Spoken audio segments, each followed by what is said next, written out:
नमस्कार, मनी गुरु की इस खास पेशकश में आप सभी का स्वागत है। मैं हूं Swati Raina. Income tax return भरने की अंतिम तारीख आ रही है नजदीक, पर कई ऐसे कंफ्यूजन है जो लोगों के मन में बने रहते हैं, जिसके चलते कई बार गलतियां हो जाती हैं। तो आज आईटीआर से जुड़ी सारी समस्याओं का करेंगे समाधान। बताएंगे आपको आईटीआर की पूरी एबीसीडी, मतलब बेसिक से लेकर बारीकियों तक आज होगी चर्चा। और इस कंफ्यूजन को दूर करने के लिए दो बेहद ही खास एक्सपर्ट्स आज हमारे साथ हैं। उनका परिचय करा देते हैं। Girish Banwari, founder transaction square, और कवित विजय, टैक्स एक्सपर्ट हमारे साथ हैं। गिरीश सर और कवित, आप दोनों का बहुत स्वागत है आज मनी गुरु में इस आईटीआर स्पेशल में हमारे साथ शामिल होने के लिए। इनकम टैक्स रिटर्न इम्पॉर्टेंट, काफी ये डेडलाइन है और लोगों को काफी उलझनों का सामना करना पड़ता है कि अब आईटीआर फाइल करने की तारीख आ गई तो कहीं कोई गलती ना हो जाए। पर बहुत ऐसी बेसिक्स हैं। इनफैक्ट मैं गिरीश जी आप ही से शुरुआत करूंगी। हम चाहते हैं हम थोड़ी सी बेसिक्स से शुरू करके इसके कुछ बारीकियों तक आएं। जो एक नया टैक्स पेयर है, जो अभी टैक्स ब्रैकेट में शामिल हुए हैं, जिन्होंने अभी कमाना शुरू किया है, कई लोगों के मन में ये दुविधा होती है कि क्या मुझे इनकम टैक्स रिटर्न भरना है, क्या मेरे लिए जरूरत है आईटीआर भरने की। तो एक बहुत ही सिंपल क्वेश्चन का आंसर पहले बहुत ही आसान भाषा में, आईटीआर कौन भरे? जिसके पास भी इनकम होए, जो क्राइटेरिया मीट करता होए, उसको उसको इनकम टैक्स रिटर्न भरना बहुत जरूरी है। और इनकम टैक्स रिटर्न का डेडलाइन जुलाई 31 है। तो जुलाई 31 तक इनकम टैक्स रिटर्न बहुत ही इम्पोर्टेंट है लोग का भरना। जिसकी आमदनी है, जो बेस लिमिट से ऊपर, उनको टैक्स भी जमा कराना पड़ता है, नहीं तो इंटरेस्ट लग जाता है।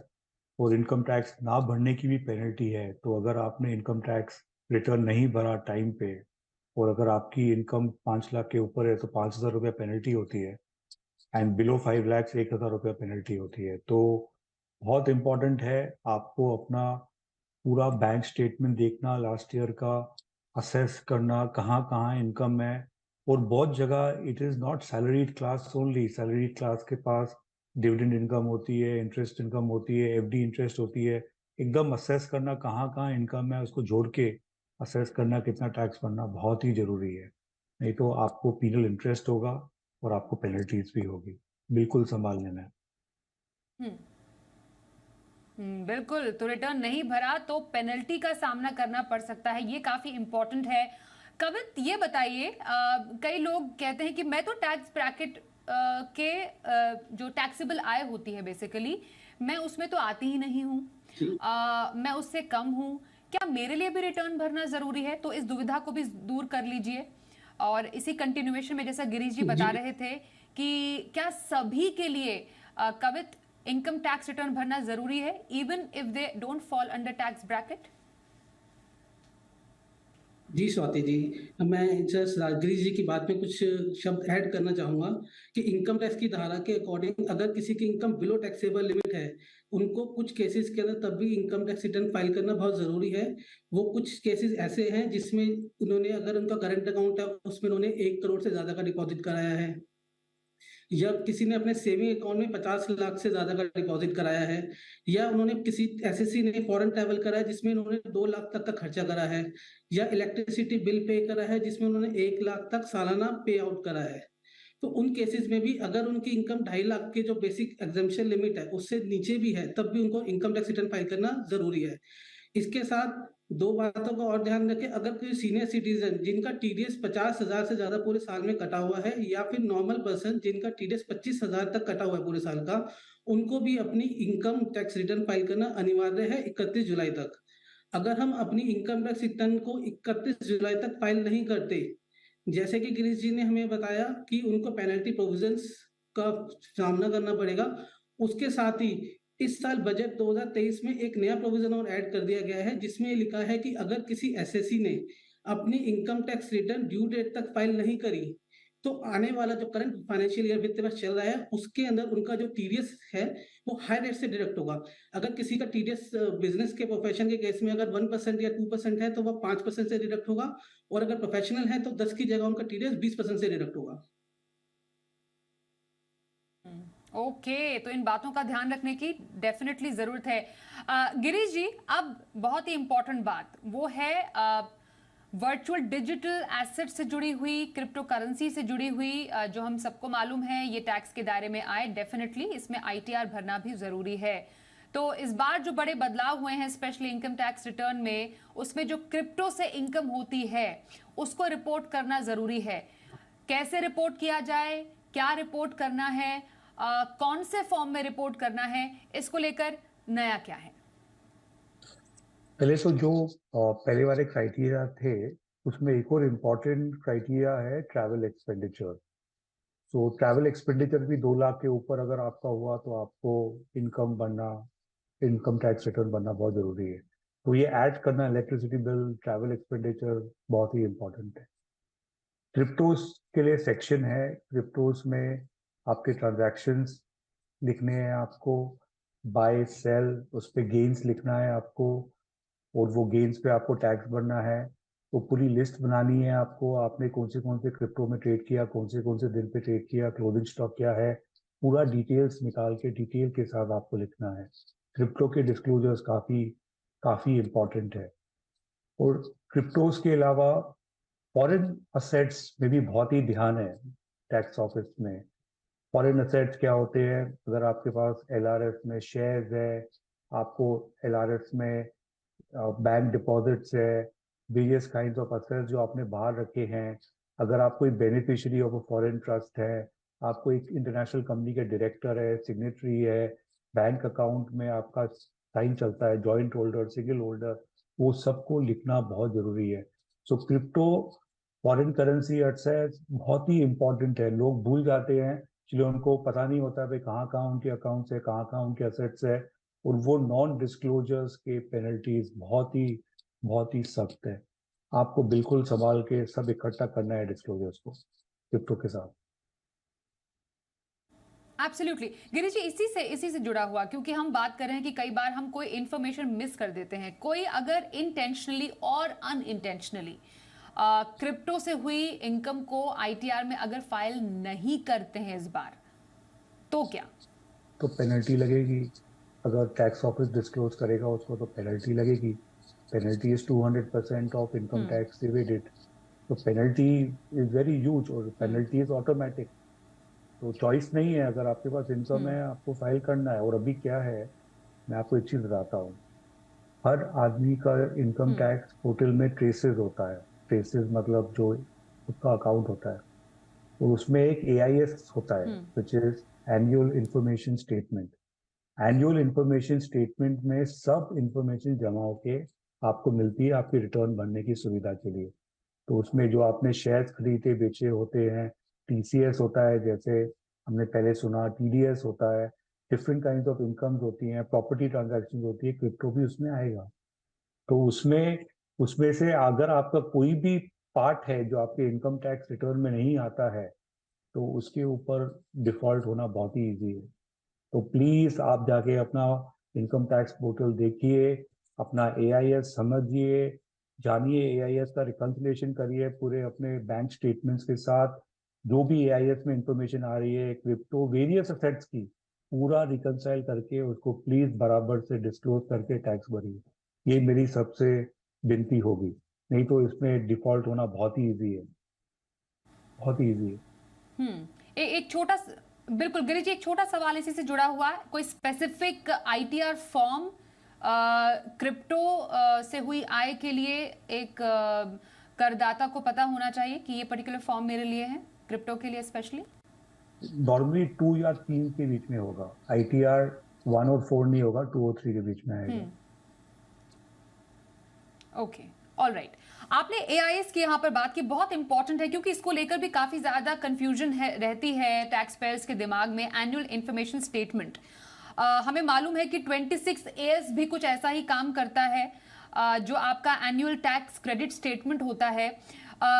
इसलिए कवित, मैं आम टैक्स पेयर की समझ के लिए आपसे ये जानना चाहती हूँ, क्योंकि एआईएस बहुत रिसेंटली इंट्रोड्यूस किया गया। 26AS जो है वो काफ़ी समय से लोगों को मालूम है कि उसमें उनका ब्यौरा होता है पूरे जो टैक्स क्रेडिट स्टेटमेंट का।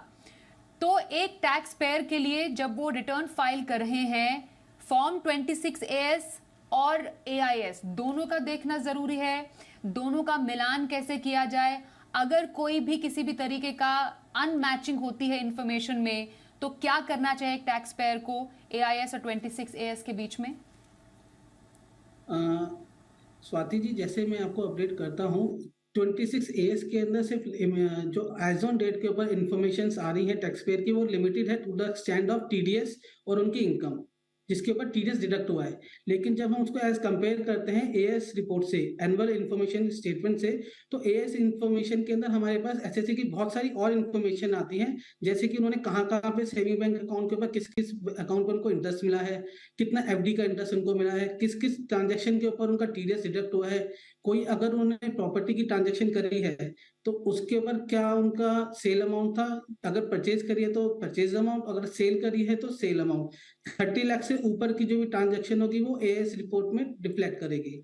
इसी के अकॉर्डिंग अगर एसएससी को अपना एएस और 26AS जनरली केसेस में दोनों मैच करते हैं विद रिस्पेक्ट टू जो टीडीएस डिडक्ट होता है, लेकिन अगर उनका कहीं पे टीडीएस में डिफरेंसेस आते हैं तो जब हम इनकम टैक्स डिपार्टमेंट की एएस रिपोर्ट को ध्यान से देखेंगे, उसमें लास्ट में एक इन्फॉर्मेशन दी गई है कि अगर कोई डिफरेंस है तो आप अपने 26AS को फॉलो करें for the purpose of TDS.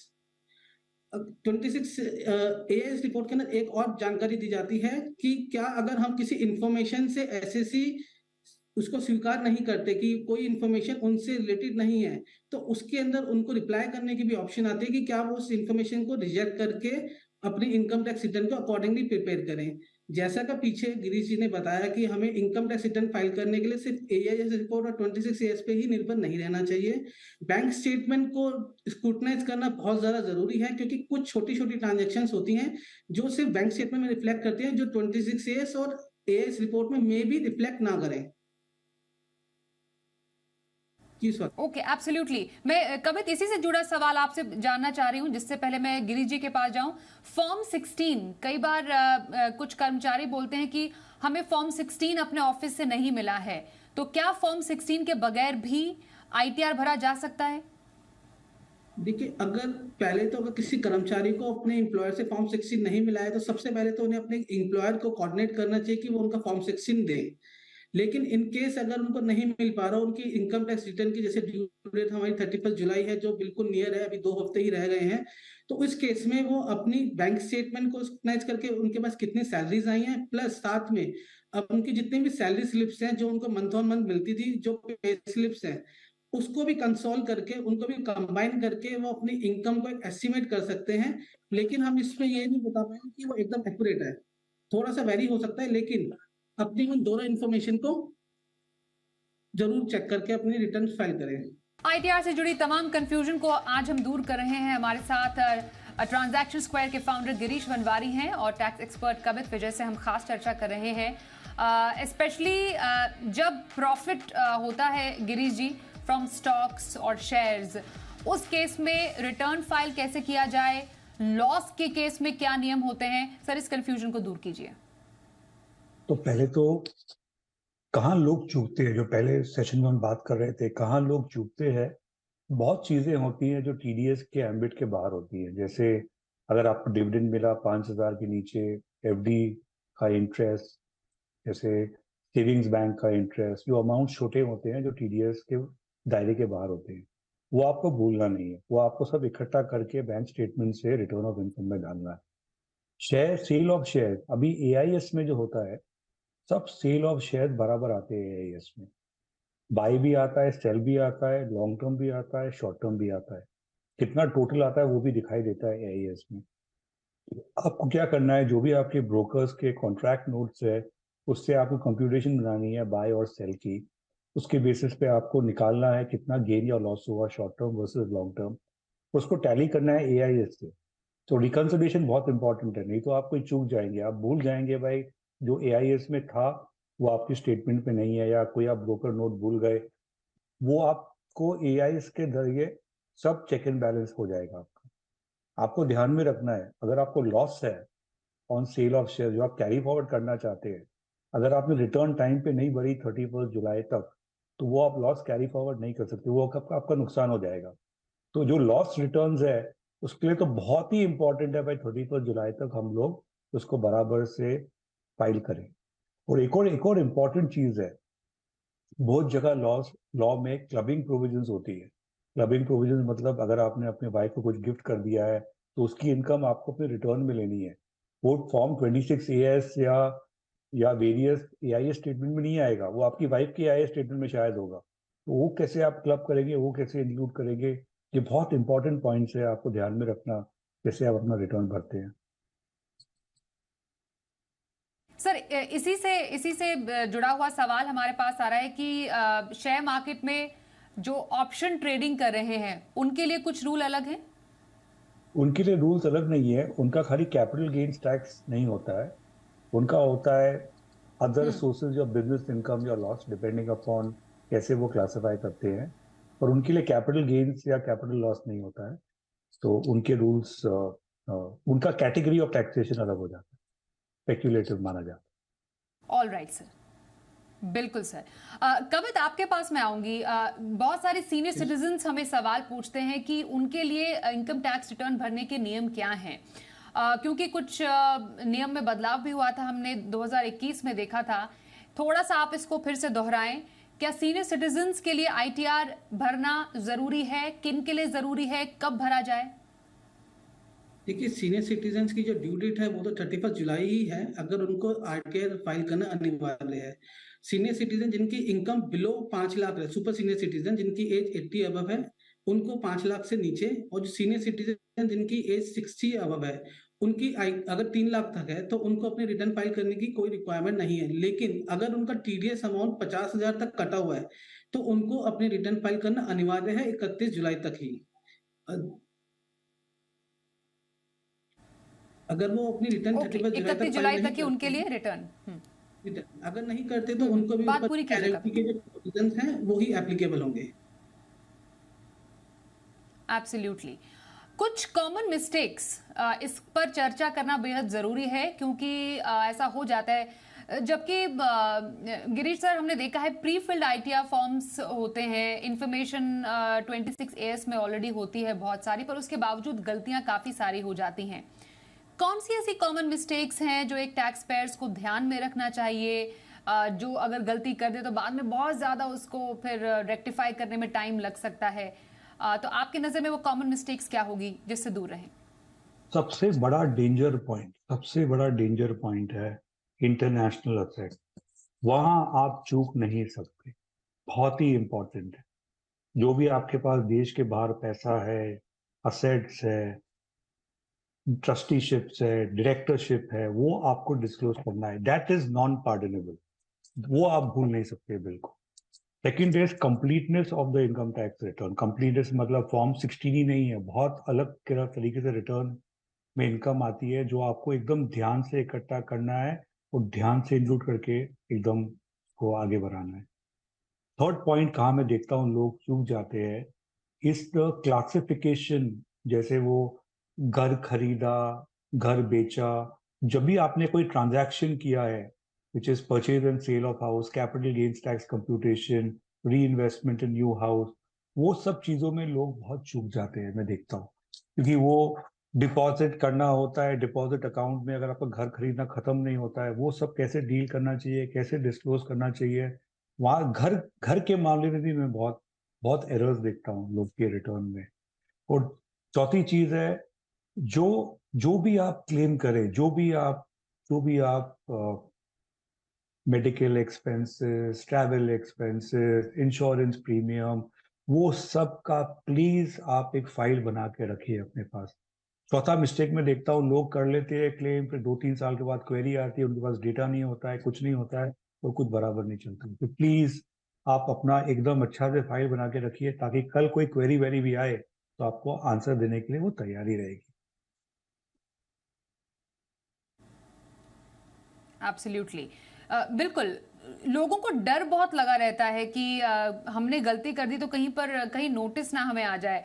कवित, क्या इतना आसान है या इतनी आसानी से किसी टैक्स पेयर्स के पास नोटिस आ सकता है आईटी विभाग की तरफ, सिर्फ इसलिए क्योंकि उन्होंने एक गलत आईटीआर फॉर्म चुन लिया?